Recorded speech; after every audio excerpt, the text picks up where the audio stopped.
కలుషిత నీటి ఫిర్యాదులపై action plan రూపొందించింది జలమండలి. వాటర్ పొల్యూషన్ ఫ్రీ సిటీగా హైదరాబాద్ను తీర్చిదిద్దే దిశగా చర్యలు చేపడుతోంది. దీనిపై ఖైరతాబాద్ జలమండలి ప్రధాన కార్యాలయంలో సమీక్ష నిర్వహించారు ఎండీ అశోక్ రెడ్డి. కలుషిత నీటి ఫిర్యాదులు ఎక్కువగా వచ్చే ప్రాంతాలు గుర్తించి సమస్యల కారణాలపైన అధ్యయనం చేయాలని అధికారులకు సూచించారు. డివిజన్ వారీగా కాలం చెల్లిన పైప్ లైన్ల వివరాలు కూడా సేకరించాలని, పైప్ లైన్లను తనిఖీలు చేయాలన్నారు. పాత పైప్ లైన్ల పటిష్టత అంచనా వేసి అవసరమైన వాటిని మార్చేందుకు ప్రణాళికలు తయారు చేయాలని ఆదేశించారు.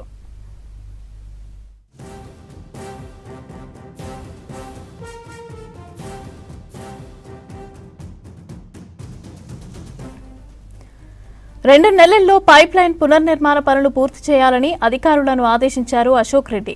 పాత పైప్ లైన్ల స్థానంలో కొత్త పైప్ లైన్ల నిర్మాణానికి ఏర్పాట్లు చేయాలన్నారు. కలుషిత నీరు లీకేజీలు గుర్తించడానికి రోబోటిక్ టెక్నాలజీ వినియోగించాలని తెలిపారు. ఇక ఇందుకోసం పొల్యూషన్ ఐడెంటిఫికేషన్ మెషిన్ అందుబాటులోకి తెచ్చామన్నారు. పైప్ ఇన్స్పెక్షన్ కెమెరా సిస్టమ్ ద్వారా కూడా వేగంగా సమస్యలను గుర్తించవచ్చునని తెలిపారు జలమండలి ఎండీ అశోక్ రెడ్డి.